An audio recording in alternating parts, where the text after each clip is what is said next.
I'm Tom Baker, this is Chasing Cars, and this is the Alfa Romeo Stelvio Quadrifoglio, the fastest version of this Italian brand's SUV that hit the market a few years ago. Now, the Stelvio Quadrifoglio was supposed to be the vehicle that catapulted Alfa Romeo back up to, near the top of the performance car stakes for a new decade, but that was the late 2010s.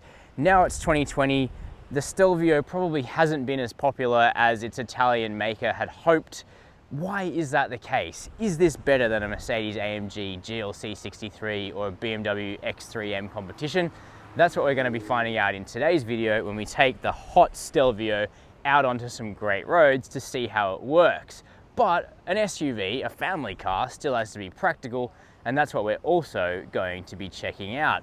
Because the Stelvio is, it's a medium-sized SUV, but it's also a fire-breathing performance car because underneath this vented bonnet is basically half a Ferrari V12. It's a 2.9 litre V6 shoved right back to the firewall, making 375 kilowatts of power and sprinting to 100 kilometers per hour in less than 4 seconds. So the recipe sounds pretty good for this 4-leaf clovered Alfa Romeo. And inside, it's pretty serious too. That's because while the Stelvio Quadrifoglio shares many of its key components with the underlying 4-cylinder versions, there are heaps of changes that remind you that you bought the special one. And they start with these optional Sparco performance seats, which have absolutely absurd carbon fiber backing, but they look so cool and they're also really supportive, surprisingly comfortable. I mean, I won't lie to you, they're very, very firm seats, but they hold you in really well and they actually cushion some of the blows from the suspension pretty adequately. So I like the seats, and they have a tasteful mixture of leather and Alcantara with red stitching, so they also look pretty cool. There's vast swathes of carbon fiber throughout the interior as well, down here on the center console, up here on the dash and on the doors. And in fact, on the doors, it sits underneath genuine leather coating. So the interior is a step above a Stelvio Veloce, which sits below this vehicle in the range. Usually I don't like carbon fiber in car interiors, but for some reason, just the overall outrageousness of this Stelvio justifies it. We also have this relatively inexpensive optional steering wheel, which combines a leather outer, carbon fiber down the bottom, and Alcantara here. And look, friends don't let friends buy Alcantara steering wheels for a reason. This car has 11,000 kilometers on it, and you can already see that the Alcantara is not so charming on the wheel already. But I love the fact there's a red start-stop button here. That feels cool. Beautiful metal paddle shifters, a genuine tactile touch. And then I love the pretty analog gauges as well, which really suit this car. Plus you get a little digital cluster between them. Now looking over here, we have a small screen. It has navigation, it has your media control, and it's basically a reskin of FCA's Uconnect system, so it works pretty well. It's not the most sophisticated thing out there, but this car is more about the driving than the screens. Other material quality, decent, but nothing to write home about. Practicality, we have a little box in here with different compartments, felt lining, 2 USB ports, another USB port just there. Big cup holders, very unusual for an Alfa Romeo, but little door bins. What's life like for those in the back? Let's find out. Now, unlike this car's German rivals, there's no keyless access to the rear doors via proximity, which feels a bit cheap. But once you get back here, you'll see that the space on offer is really good. So for me, it's 6 foot. I've got plenty of headroom, legroom behind my own driving position's fine, and toe room is very generous, even though this seat is at its lowest setting. So there's more room than you'd expect. Plus you get a few amenities, air vents in that cool kind of aero style, same as up front. 2 more powered USB ports, a little tray beneath that. The actual seat itself is quite comfortable. We've got that Alcantara leather mix here as well. Got a flip down armrest, 2 cup holders and a little tray thing between them. And those good materials, including the leather on top of the doors, carries back to this row, and you can probably just squeeze a tiny little bottle into the bottom of them. So for 5 people at a pinch, 4 more comfortably, the Stelvio works really well. But can it fit your cargo? Well, around the back, the Stelvio does have this sort of cutaway tailgate there, so the practicality isn't going to be as great as something with more of a wagon body, but Either way, the boot is decently sized, so 525 litres of space. It's not as much as some other rivals, but it's pretty class competitive. There's no load lip at all, so you can slide stuff straight in and out. You do have these adjustable tie-down hooks, which is quite practical. Now, your load cover, it doesn't automatically get out of the way like it does in the German rivals, but not a huge deal. You can flip down those back seats from right here in the boot, which is good. Got a couple of hooks, lights, little bit of underfloor storage down there, which is good to see. No spare wheel though, so if you pop one of the P0s, you're going to be waiting a little while on the side of the road. But you do have the electric tailgate, so it's just one button to slightly glacially wait for the tailgate to close, and then you can jump in and experience what the Stelvio Quadrifoglio is all about, and that's the driving.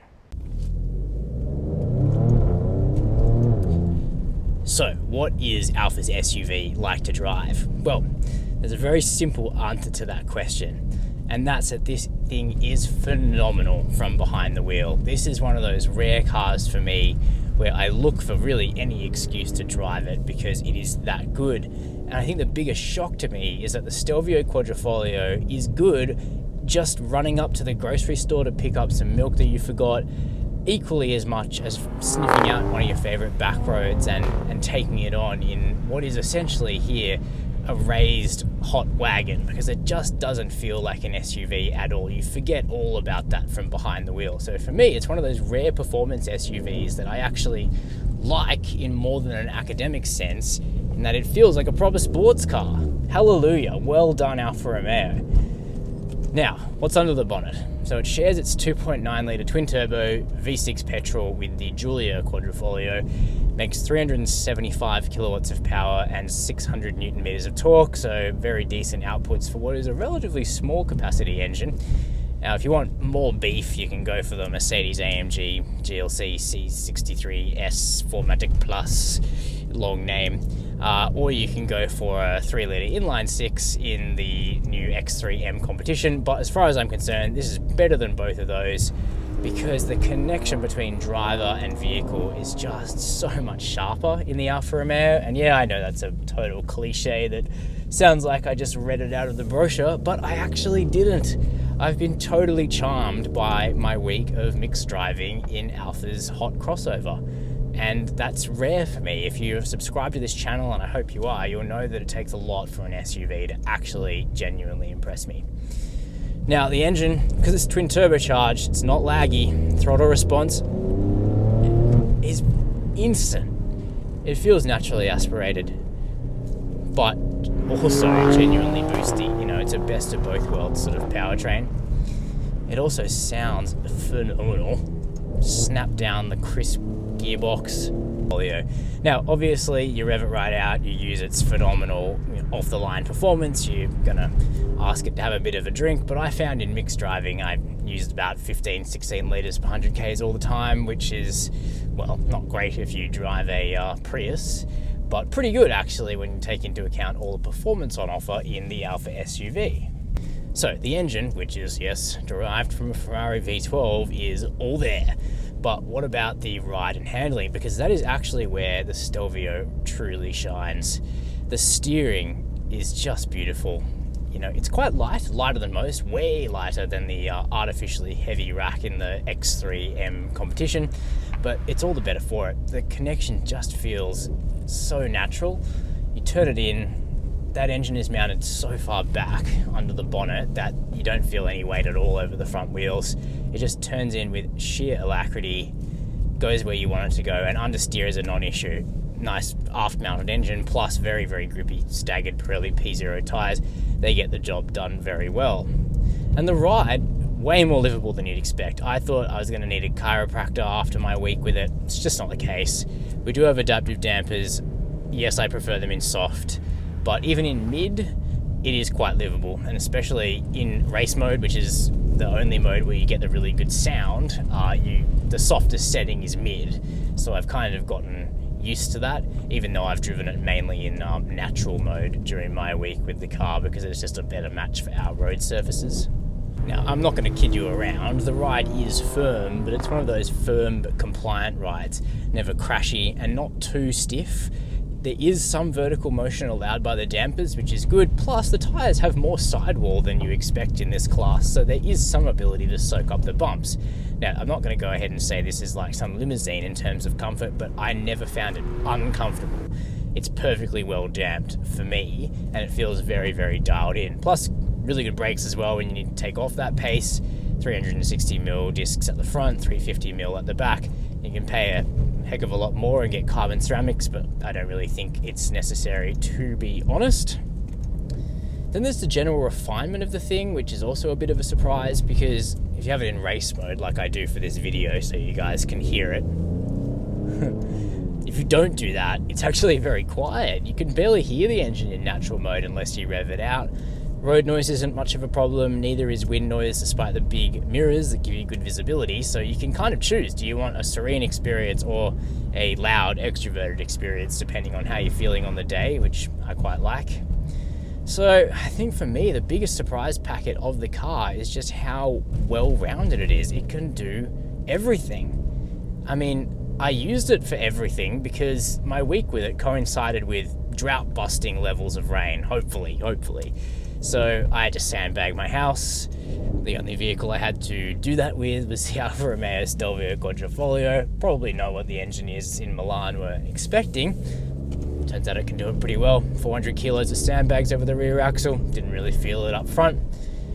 It's a good thing. Had to ford quite a few flooded roads. It's got the ride height to do that.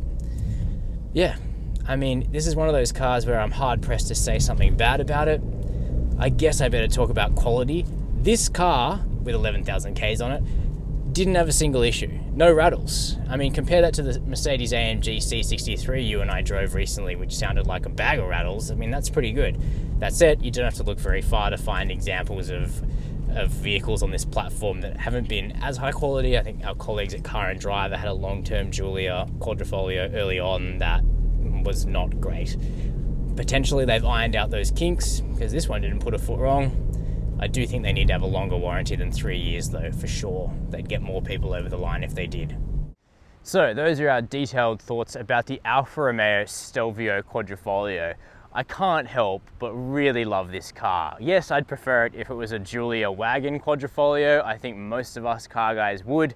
But for what it is, this is one of the best SUVs to drive. It has the best steering of any of the SUVs in its class, so it gives you that incredible sense of engagement, and that engine is really something special too. Plus, it's not quite so firm as to not be livable every day.